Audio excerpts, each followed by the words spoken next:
Hey, it's Jeff from Earthing Plants. Welcome back. I just want to say a quick hello and welcome to all my new subscribers, as there's been quite a few new additions to the channel recently. In this video, I just want to share my top 5 basic succulent care tips, not only to keep these plants alive, but to keep them healthy and growing. As I know a lot of people, including myself, when I first started out with succulents, they tend to have a little bit of difficulty with these plants. So let's get into it. So I'm going to go in the order of what I think is probably most important. So the first tip is finding a pot with a drain hole, and finding a terracotta pot with a drain hole is even better. After you water your plant, and if you do not have a drain hole, all the water will collect at the lower portion of the pot here and saturate the soil, causing or leading to eventual root rot and plant death. Terracotta pots can help with soil moisture levels lower in the pot, as they are very porous and they can kind of act like a sponge, absorbing the soil moisture kind of through the pot and then eventually evaporating it. I just placed this terracotta pot in this bucket of water just to show you how absorbent it is, and it's making this weird noise.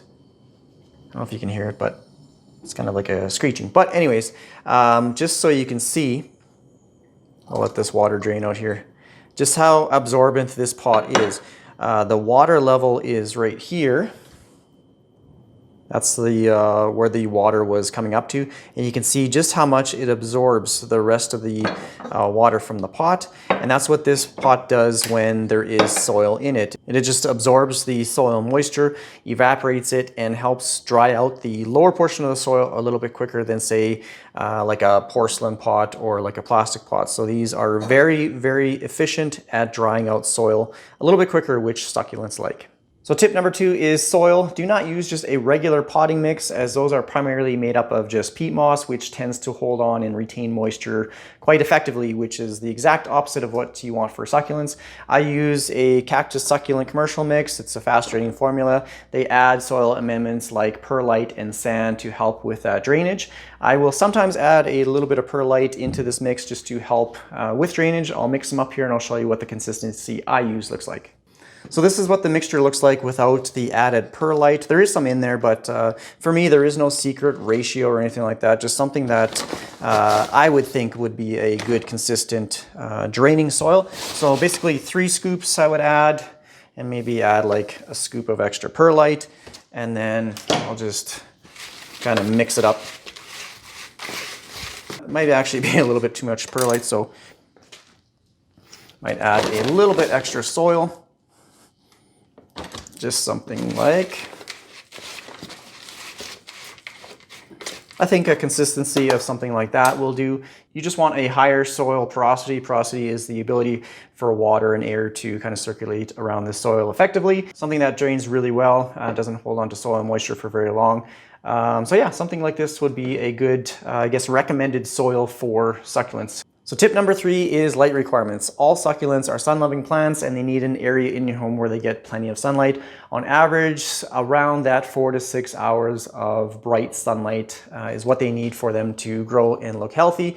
I have most of mine in a south-facing window on the ledge, but if it is a new plant, just make sure that you slowly introduce it into direct sunlight. So my plants get bright sunlight kind of throughout the day. If they are not getting enough sunlight, you will start to notice them kind of stretching out or getting leggy. You will see that the internode gaps, or the gaps in between the leaves, will start to stretch out, and they'll be searching for light. So if you see that happening to your plants, just put them in a sunnier or brighter location, and that should correct the issue. But yeah, just if you don't have a bright area, you may be able to try like a grow light. I've never had any experience with that, so I can't speak for how they like grow lights. So tip number 4 is all about watering, and this can be a little bit of a tricky one because it all depends on if it's summer or winter, the type of pot that you use, if it has a drain hole, and the type of soil that you use. So with that being said, the, I guess, easiest way that I determine whether a plant needs to be watered or not, specifically these succulents, is I will pay attention to the leaves. Succulent leaves are typically firm. You shouldn't be able to, I guess, fold them or squish them. You can see here, I can kind of bend this one. So this one definitely needs a watering.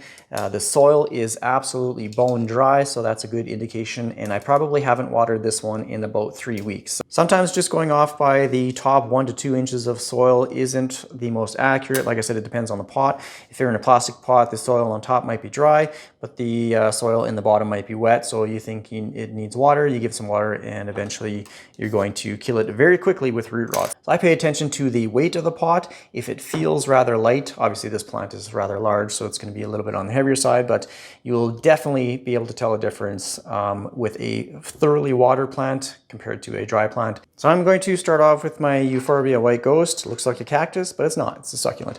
So I'm just going to show you how quickly the water drains through this soil. You want to make sure that you thoroughly water it so that it comes out the bottom of the drain hole. You can just see how quickly that just drains right through. And it's already coming out the bottom. So that is exactly how you want it to, I guess, look and drain.